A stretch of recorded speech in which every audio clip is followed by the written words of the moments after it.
Hey, Tony Gassett here.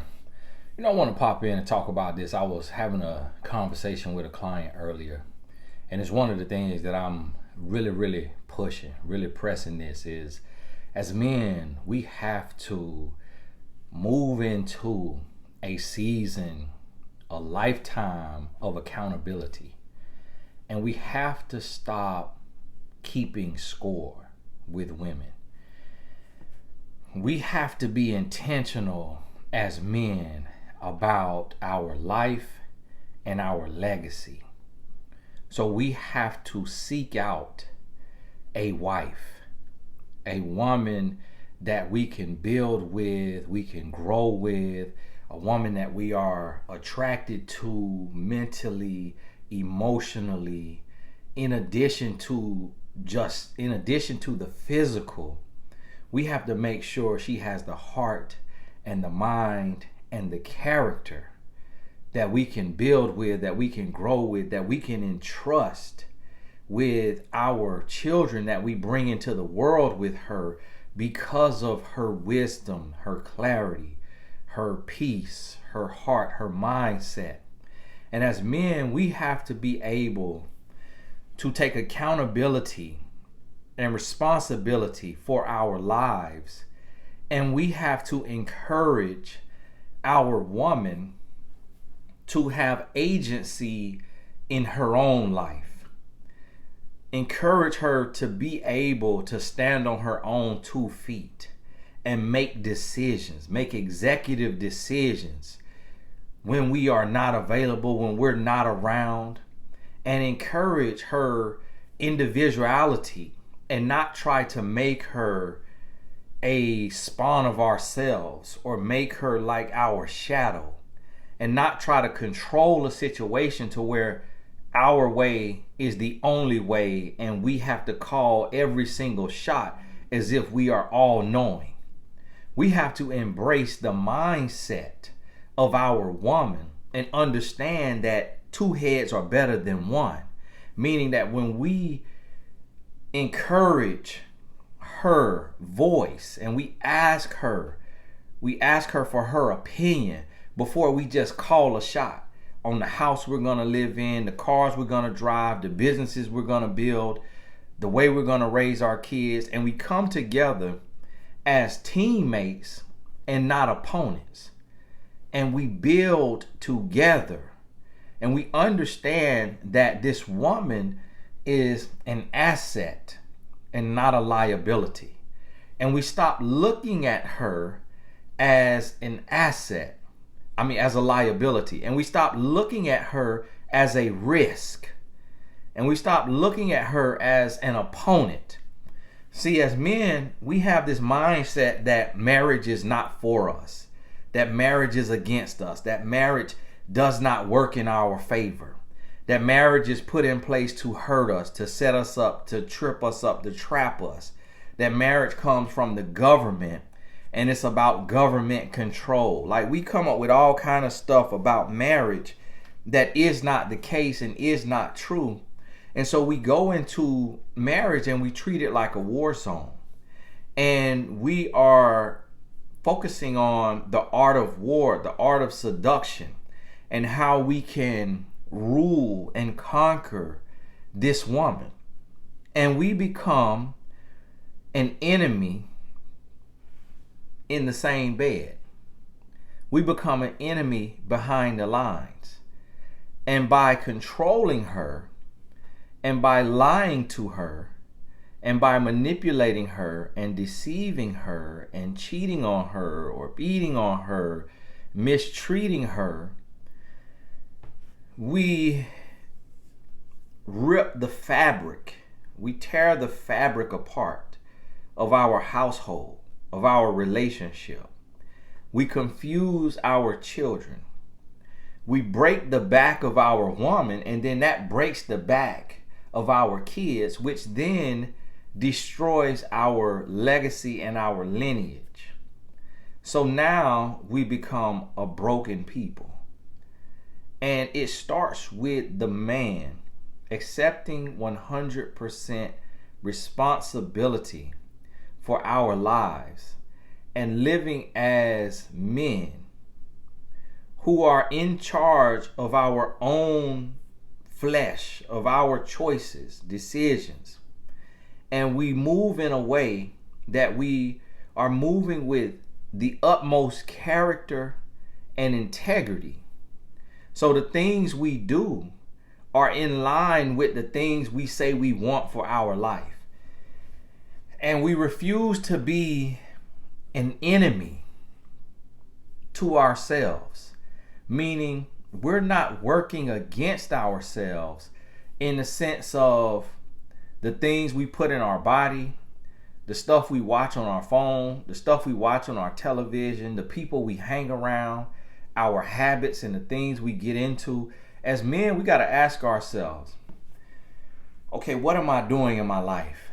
And is this helping me or hurting me?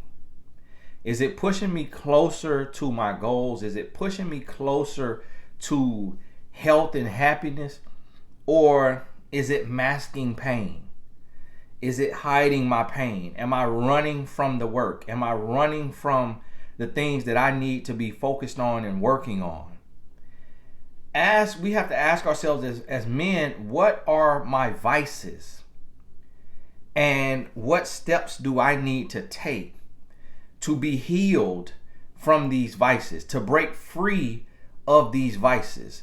What things do I need to do so that I can start to break the generational curses on my life, the things in my life that have held me back, the things that have been potholes, pitfalls, roadblocks? What do I need to do as a man? What help do I need to seek? What areas do I need a mentor or a therapist or a coach? And what is the work that I need to do? And we have to be honest with ourselves as men. And we have to make sure that we're not wallowing in our pain. And we're not drowning our pain and our mistakes and our heartache and our brokenness, our bitterness with alcohol, with marijuana, with pills, with pornography, with a bunch of women, with gambling, whatever the vice may be. We have to stop running from the work and start doing the work and confront ourselves and be real with ourselves and do the work. And when we do this, what we then realize is that we are powerful, that we are sons of God, and that we are set up for success, and that we can be more and do more than we've ever been told or that we've ever thought. And we can accomplish our goals that we've set before us.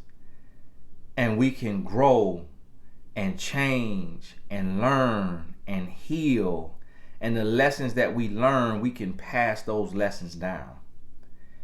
And we can reconstruct. We can shift the culture. We can write a new plan, create a new blueprint for our children and our children's children and our children's children's children. And now this new mindset, this character, this integrity, this dignity, this peace, this prosperity is passed down from generation to generation.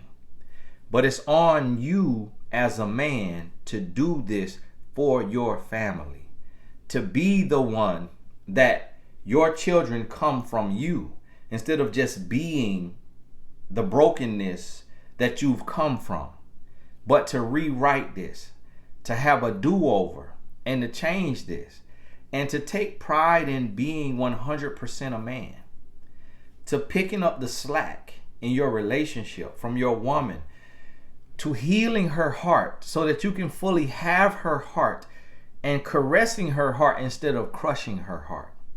Take pride in being more than enough. Take pride in going the extra mile. Take pride in doing for your woman and your children without keeping score, without being a tit for tat, and without making her feel like less than and like she has to work for your approval, but instead lead in love, meaning set the example of love out of the gate so that your woman and your children get to see a balance of love, strength, and gentleness, so that they understand the full human scope, every range of emotion. Be man enough to express yourself with emotional intelligence. Be man enough to cry when you need to cry. Be man enough to apologize. Be man enough to accept fault, to admit wrong, and to seek help and to grow and to do better. That's what we have to do as men. It's on me, it's on you, it's on us. And if we stop passing the buck, if we stop waiting on someone of an opposite race to do the work, if we stop waiting on the opposite gender to do the work, if we stop waiting on another generation to do the work, and we each look ourselves in the mirror and say, what do I need to do to change things for me and my family first? And then that will create a ripple effect. Other men will see your family's peace, happiness, love, joy, and prosperity. And they will come to you and say, what did you do? What are you doing? How are you doing this? How are you living life? And it creates a ripple effect. And just by you taking control of your own life and being a real man, a better man, now it affects your entire community. It affects your entire culture. And it spreads about the world. And now you start to see change. You start to see your mindset being spoken of in circles that you're not even in. All because of the example that you set and the way that you decided to live your life. Hey, this is Tony Gaskins. God bless you. Wishing you the best. Keep going. Keep pressing. We'll talk soon.